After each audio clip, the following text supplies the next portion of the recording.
سبحان الله العظيم. اللهم صل على محمد وآل محمد.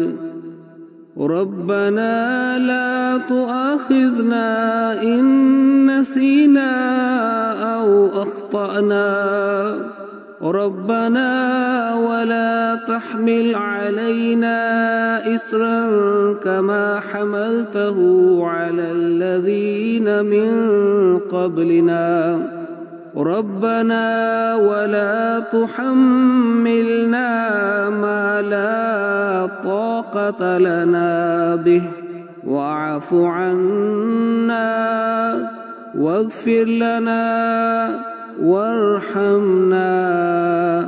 أنت مولانا فانصرنا على القوم الكافرين. ربنا لا تزغ قلوبنا بعد إذ هديتنا وهب لنا من لدنك رحمة إنك أنت الوهاب. ربنا إننا آمنا فاغفر لنا ذنوبنا وقنا عذاب النار. ربنا اغفر لنا ذنوبنا وإسرافنا في أمرنا وثبت أقدامنا وانصرنا على القوم الكافرين. ربنا آتنا من لدنك رحمة وهيئ لنا من أمرنا رشدا. ربنا آتنا في الدنيا حسنة وفي الآخرة حسنة وقنا عذاب النار. ربنا أفرغ علينا صبرا وثبت أقدامنا وانصرنا على القوم الكافرين. ربنا إننا سمعنا مناديا ينادي للإيمان أن آمنوا بربكم فآمنا. ربنا فاغفر لنا ذنوبنا وكفر عنا سيئاتنا وتوفنا مع الأبرار. ربنا وآتنا ما وعدتنا على رسلك ولا تخزنا يوم القيامة إنك لا تخلف الميعاد. ربنا تقبل منا إنك أنت السميع العليم وأرنا مناسكنا وتب علينا إنك أنت التواب الرحيم. اللهم صل على محمد وعلى آل محمد وبارك وسلم إنك حميد مجيد. محبت کے نغمات گائیں گے ہم، اخوت کی تانیں اڑائیں گے ہم.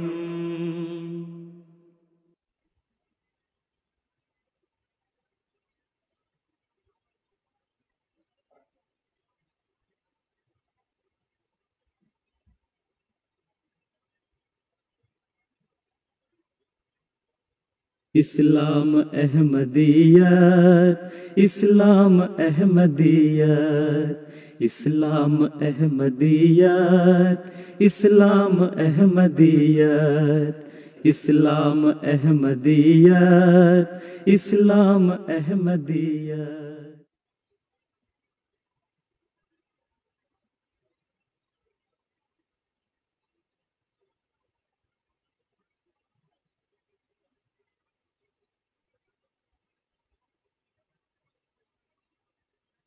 صلی علی نبینا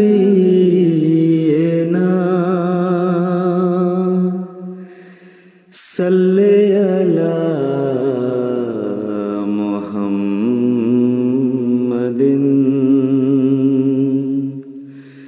صلی علی نبینا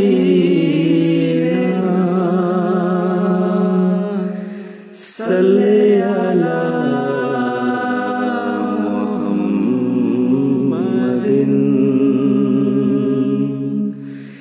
صلی علی حبیبنا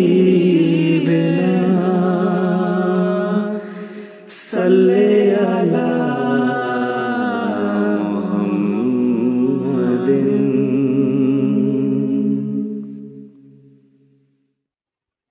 یہ وہ سورج ہے جو مغرب سے چڑھا، دیکھ لو روشن نشاں ہے MTA. یہ وہ سورج ہے جو مغرب سے چڑھا،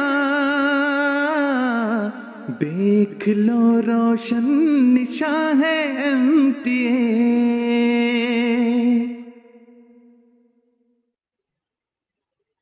صلی علی نبینا صلی علی محمد صلی علی نبینا صلی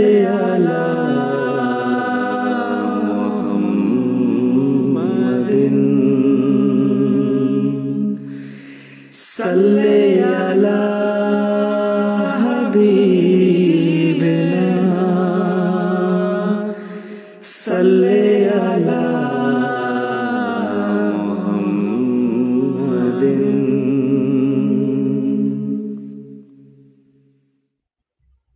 جس مکان کی آرزو مہدی کو تھی، ہو بہو ویسا مکان ہے MTA. ہو بہو ویسا مکان ہے MTA. ہو بہو ویسا مکان ہے MTA.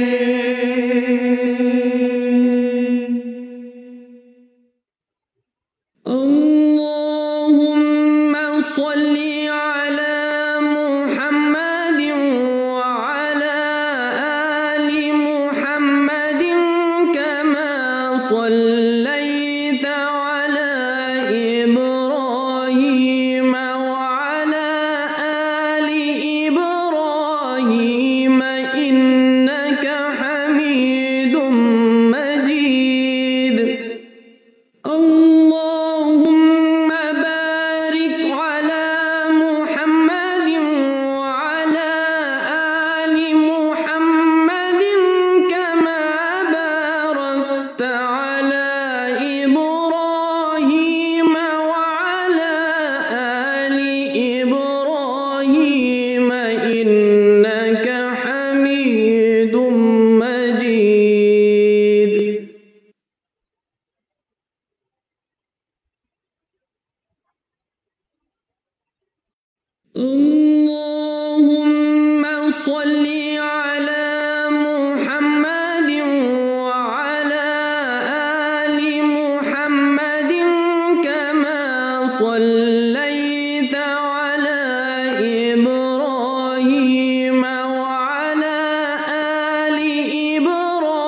اللهم صل على محمد وعلى آل محمد كما صليت على إبراهيم وعلى آل إبراهيم إنك حميد مجيد.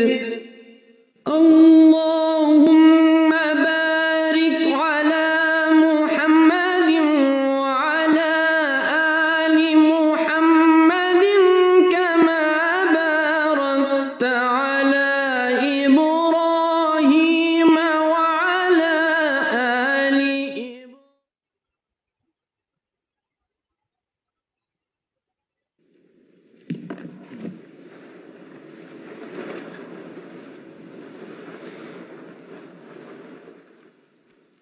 الله أكبر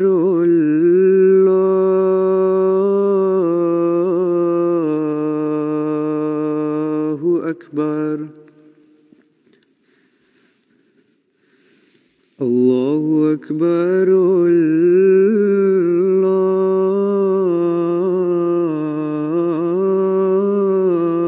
الله أكبر.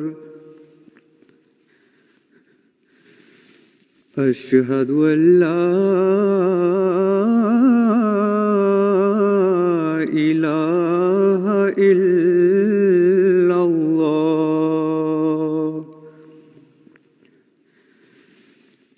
أشهد أن لا إله إلا الله.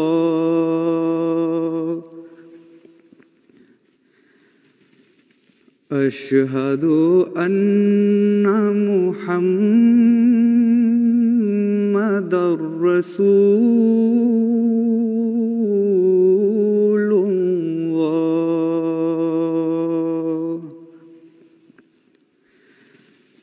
أشهد أن محمدًا رسول الله.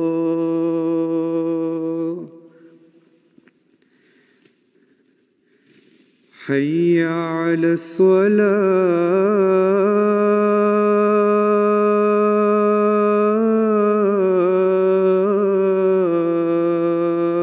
الصلاة.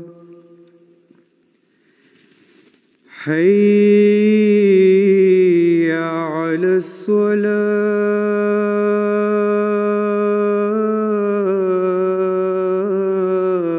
الصلاة. حي على الفلاح.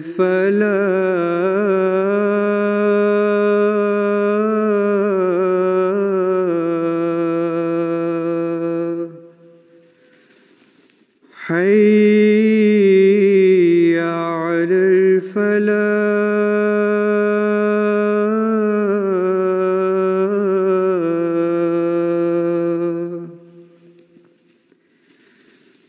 الله أكبر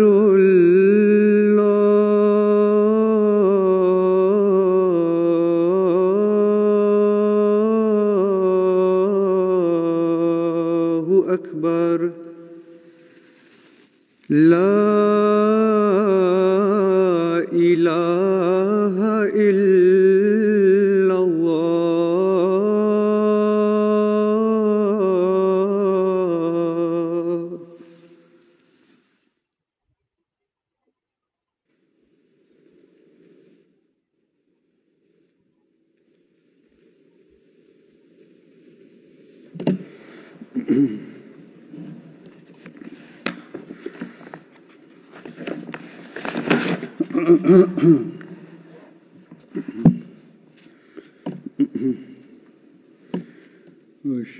السلام علیکم ورحمۃ اللہ.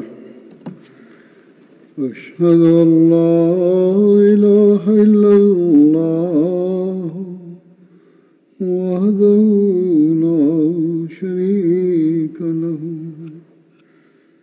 واشہد ان محمدا عبدہ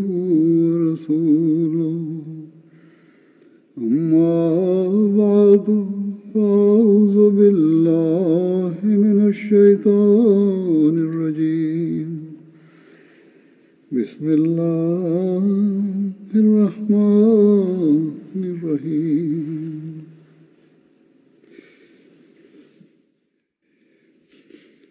الحمد لله رب العالمين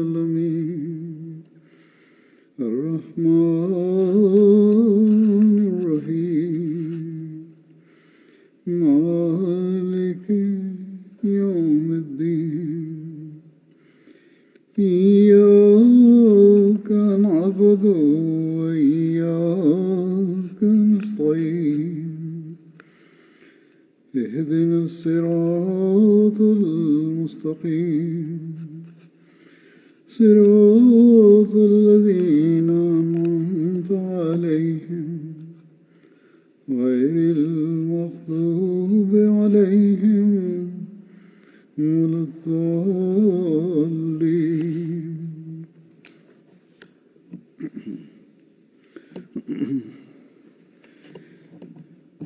آج میں پھر صحابہ کا ذکر کروں گا، بدری صحابہ کا۔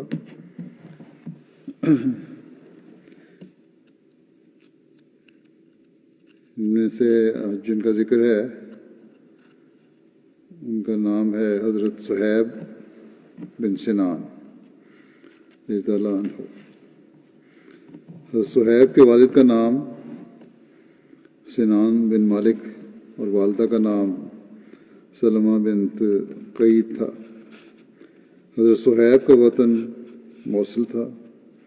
حضرت صہیب کے والد یا چچا کسریٰ کی طرف سے ابواللہ کے عامل تھے۔ ابواللہ دجلہ کے کنارے ایک شہر ہے جو بعد میں بصرہ کہلایا۔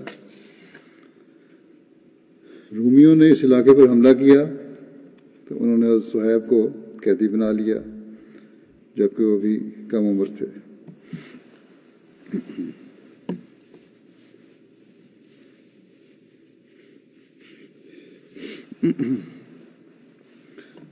ابو القاسم مغربی کے مطابق حضرت صہیب کا نام عمیرہ تھا۔ رومیوں نے صہیب نام رکھ دیا۔ حضرت صہیب کا رنگ نہایت سرخ تھا، قد نہ لمبا تھا اور نہ ہی چھوٹا، اور سر پر گھنے بال تھے۔ حضرت صہیب نے رومیوں میں پرورش پائی، ان کی زبان میں لکنت تھی۔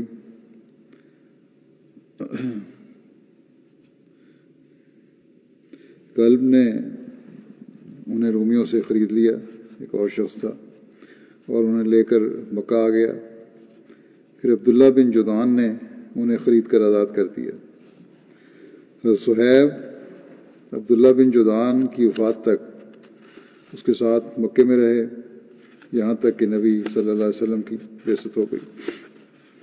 ایک روایت کے مطابق حضرت صہیب کی اولاد کہتی ہے کہ حضرت صہیب جب عقل و شعور کی عمر کو پہنچے تو روم سے بھاگ کر مکے آ گئے اور عبداللہ بن جدعان کے حلیف بن گئے اور ان کی وفات تک ان کے ساتھ رہے۔ حضرت مسلم موعود رضی اللہ عنہ کے بارے میں بیان فرماتے ہیں کہ غلام صہیب تھے جو روم سے پکڑے ہوئے آئے تھے۔ یہ عبداللہ بن جدعان کے غلام تھے جنہوں نے ان کو آزاد کر دیا تھا۔ یہ بھی رسول کریم صلی اللہ علیہ وسلم پر ایمان لائے اور آپ کے لیے انہوں نے کئی قسم کی تکالیف اٹھائیں۔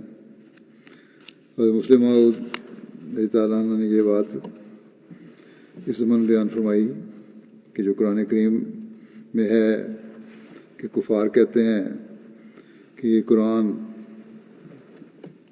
حضور صلی اللہ علیہ وسلم نے دوسروں یا غلاموں کی مدد سے بنا لیا ہے، تو اس کا جواب ایک تو یہ ہے کہ یہ غلام تو مسلمان ہونے کی وجہ سے مصائب اور ظلموں کا نشانہ بنے ہیں، تو کیا انہوں نے یعنی ان غلاموں نے ان تکلیفوں کو اپنے اوپر وارد کرنے کے لیے، سہیڑنے کے لیے حضرت صلی اللہ علیہ وسلم کی مدد کی تھی؟ اور پھر نہ صرف یہ کہ چھپ کے مدد کی کہ ظاہر بھی ہوا، اور پھر نہایت ثابت قدمی سے مصائب اور ظلم برداشت بھی کیے۔ تو اس بات کو بیان فرمایا ہے مسلم موعود نے کہ یہ انتہائی بودھا اعتراض ہے۔ یہ تو ان مومنین کا، ان لوگوں کا جو حضرت صلی اللہ علیہ وسلم پہ ایمان لائے، خدا تعالیٰ اور اس کے رسول پر ایمان تھا جس نے انہیں ثابت قدم رکھا، اور انہوں نے حضرت صلی اللہ علیہ وسلم سے اسلام سیکھا اور اللہ تعالیٰ کی وحی پر ایمان لائے۔ تو بہرحال اس ضمن میں یہ بیان تھا۔ حضرت عمار بن یاسر کہتے ہیں کہ میں صہیب سے دار ارقم کے دروازے پر ملا، رسول اللہ صلی اللہ علیہ وسلم تشریف فرما تھے۔ میں نے پوچھا تمہارا کیا ارادہ ہے؟ صہیب نے مجھ سے کہا کہ تمہارا کیا ارادہ ہے؟ میں نے کہا میں یہ چاہتا ہوں کہ محمد صلی اللہ علیہ وسلم کی خدمت میں حاضر ہوں اور آپ کا کلام سنوں۔ حضرت صہیب نے کہا کہ میں بھی یہی چاہتا ہوں۔ حضرت عمار کہتے ہیں کہ پھر ہم دونوں حضور صلی اللہ علیہ وسلم کی خدمت میں حاضر ہوئے تو آپ نے ہمارے سامنے اسلام پیش کیا، جس پر ہم نے اسلام قبول کر لیا۔ ہم سارا دن وہیں ٹھہرے رہے یہاں تک کہ ہم نے شام کی، پھر ہم وہاں سے چھپتے ہوئے نکلے۔ حضرت عمار اور حضرت صہیب نے 30 سے زائد افراد کے بعد اسلام قبول کیا تھا۔ حضرت انس نے بیان کیا کہ رسول اللہ صلی اللہ علیہ وسلم نے فرمایا اسلام لانے میں سبقت رکھنے والے 4 ہیں۔ ہم نے فرمایا کہ میں عرب میں سبقت رکھنے والا ہوں، صہیب روم میں سبقت رکھنے والا ہے، اور سلمان اہل فارس میں سبقت رکھنے والا ہے، اور بلال حبش میں سبقت رکھنے والا ہے۔ حضرت عبداللہ بن مسعود نے بیان کیا کہ سب سے پہلے جنہوں نے اپنے اسلام کا اعلان فرمایا وہ 7 ہیں۔ رسول اللہ صلی اللہ علیہ وسلم پہ شریعت اتری تھی، اور ابو بکر اور عمار اور ان کی والدہ سمیہ اور صہیب اور بلال اور مقداد۔ بس رسول اللہ صلی اللہ علیہ وسلم کو تو اللہ تعالیٰ نے آپ کے چچا ابو طالب کے ذریعے محفوظ رکھا، اور ابو بکر کو اللہ تعالیٰ نے ان کی قوم کے ذریعے سے محفوظ رکھا۔ اس بارے میں گزشتہ خطبے میں وضاحت کر چکا ہوں کہ یہ راوی کا خیال ہے، ورنہ حضرت صلی اللہ علیہ وسلم اور حضرت ابو بکر رضی اللہ عنہ کو بھی ان ظلموں کا نشانہ بننا پڑا تھا۔ وہ شروع میں کچھ بچت ہوئی لیکن پھر بننا پڑا۔ بہرحال راوی کہتا ہے کہ باقیوں کو مشرکوں نے پکڑ لیا اور لوہے کی زریں پہنائیں اور انہیں دھوپ میں جلاتے تھے، بس ان میں سے کوئی بھی ایسا نہ تھا جس نے ان کے ساتھ جس بات پر وہ چاہتے تھے موافقت نہ کر لی ہو، سوائے بلال کے، کیونکہ ان پر اپنا نفس اللہ کی خاطر بے حیثیت ہو گیا تھا، اور وہ اپنی قوم کے لیے بھی بے حیثیت تھے۔ وہ ان کو پکڑتے اور لڑکوں کے سپرد کر دیتے اور انہیں مکے کی گھاٹیوں میں گھماتے پھرتے، اور بلال آہت آہت کہتے جاتے تھے۔